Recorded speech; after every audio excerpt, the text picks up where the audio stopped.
I'll get into had some issues. So first and foremost, we always have a difference between glowscript program test cases and our real life. We have on Earth various factors that aren't going to be accounted for in glowscript, such as air resistance, or probably the most obvious one, human error. Especially in this case, because I'm not the one who's doing the experiment, I can't verify how accurate it is. For all I know, the person who did the experiment could have just totally screwed it up, and I would not have control over it. Additionally, the tracker slash video analysis software that we use is a sort of 2D. You click, like you update the position by just clicking on where it is based on different frames, which as I'll get into later, cause issues. So, yep, as I said, glowscript, real life, they're not the same. They will get different results, even if they're similar. So here's some relevant efficiency concepts. As always, position and velocity update formulas, they are crucial because we are looking at updates in position. That's the movement of the object. And the speed at which it moves is its velocity. Also, it's where force comes in. So just two all around very important equations. Additionally, here are the gravity and spring forces that are involved in the calculations, glowscript, and these are the two forces involved. For example, we aren't having other forces. It's gravity and the spring force, and those are what are modeled. And then finally, we have the energy principle, which is probably the most important equation here, and that models how kinetic energy and then potential energy, so spring potential energy and gravitational potential energy, all will either sum to zero if the change in energy is zero, or they will sum to the change in energy, which in this lab is zero, which is why we don't have work as a company. So here's the video. As I said, someone else did it, and I analyzed it.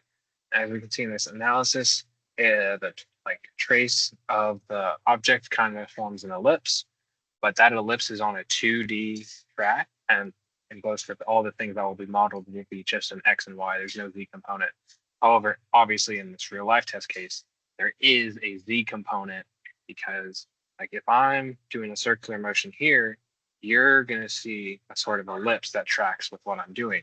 I'm not doing an ellipse like this. I'm drawing like this, but it will still cause issues as you project that 3D experiment onto 2 dimensions. So here is my glowscript test case. As you can see, I was just working in X and Y, which is why we have that projection issue. However, it is of course fully distributed because both the glowscript and my real life experiment are going to be in 2D.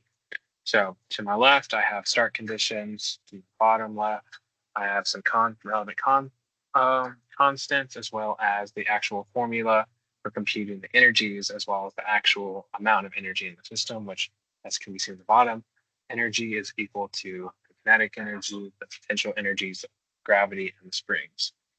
And that is just the energy principle. And then to the top right, I just have the various deltas. As I said earlier, assuming the delta E is 0, you're also going to have all the other forces. The net change is also 0. However, if for whatever reason that is not going to be 0, you will have some other things. To the bottom right is a track of the experiment, and then to the middle right is just the experiment, like the output of the glowscript.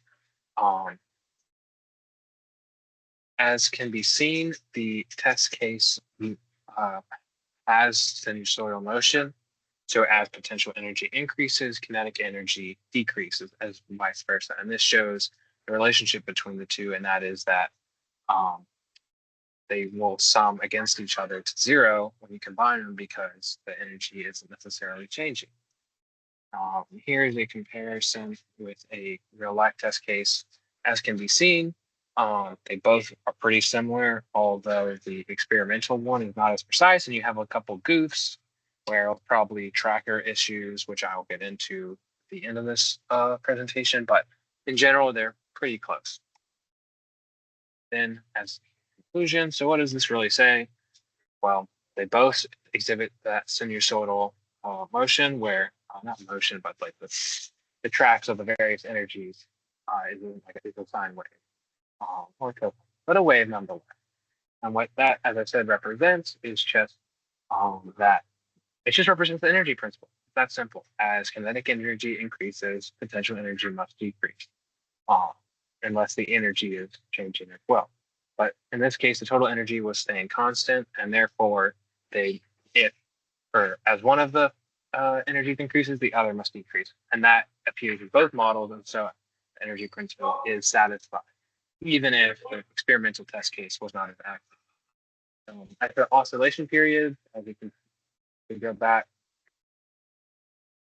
I guess we can't go back, but if we look at the oscillation period, you just take a look at any two peaks. If you find the difference between the two, that will give you the good estimate of how long it takes to oscillate. As can be seen, both numbers are pretty similar. However, they are different, which, as I said, there's that issue of how we projected a 3D motion of the experimental object onto a 2D screen, and that is going to cause error without a doubt. And that error is going to be the source of the various impurities and differences in the data.